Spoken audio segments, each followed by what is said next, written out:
Hello everyone, welcome to back my channel. I hope everyone is having a wonderful day. Before starting the video, please go ahead and hit the subscribe button and give this video a thumbs up. Once a fan favorite, Ken has come under fire in recent Jeopardy episodes as viewers call out the host's disrespectful pronunciation errors and slam his harsh rulings. Longtime Jeopardy viewers and new fans alike have begun to question whether Ken is the right man for the job.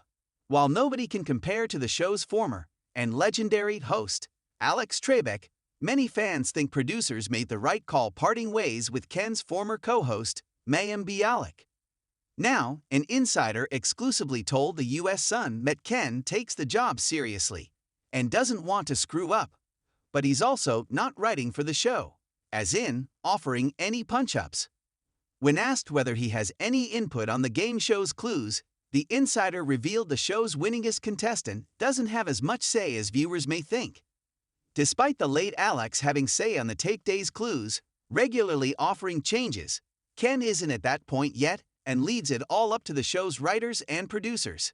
He certainly has done that, offered a punch-up on a clue, but it's not a regular thing, and it's not what he's being paid to do, the source told the U.S. Sun.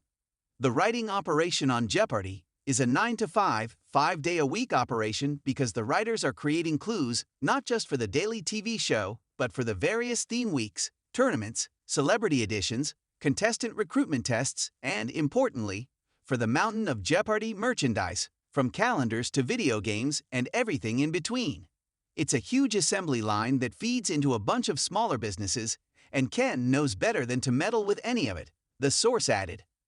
As for looking over the show's clues ahead of each taping and offering changes, like the late Alex Trebek used to do, Ken has taken a slightly different route.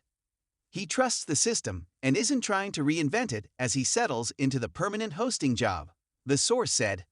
The source also confirmed that while Ken is engaged and focused, notably more so than Mayim was, he's also not hanging around the office if he isn't taping.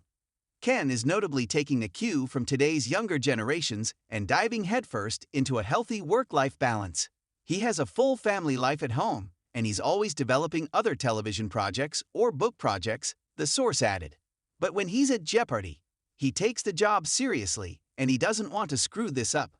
The source also revealed that despite some of Ken's on-air blunders, like mispronouncing certain words, he does pre-read all of the clues, as required by the show's hosts. No matter who is hosting, the host needs to pre-read all of the clues before each taping because there are issues with clues with particular cadence and pronunciation that could cause chaos if Ken, or another host, was reading them for the first time on air, the source said. But Ken is not writing for the show and isn't trying to. He's very focused on being a great host in the tradition of Alex. Unlike Alex, however, who had greater input on clues and key changes to the show, Ken's input isn't as big as Alex's, nor does he need or want it to be.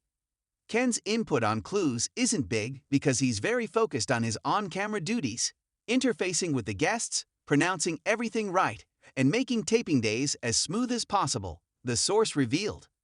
Ken is not a frustrated clue writer or anything like that, the source continued. My understanding is that he and the writers have a respectful relationship that, in some cases, extends back many years to his earliest days on the show. Jennings' now infamous Jeopardy run as a contestant began during the show's 20th season, with his first show airing on June 2, 2004. His Jeopardy winning streak continued until he lost his 75th game to challenger Nancy Zerg. The episode, taped in September, aired on November 30, 2004.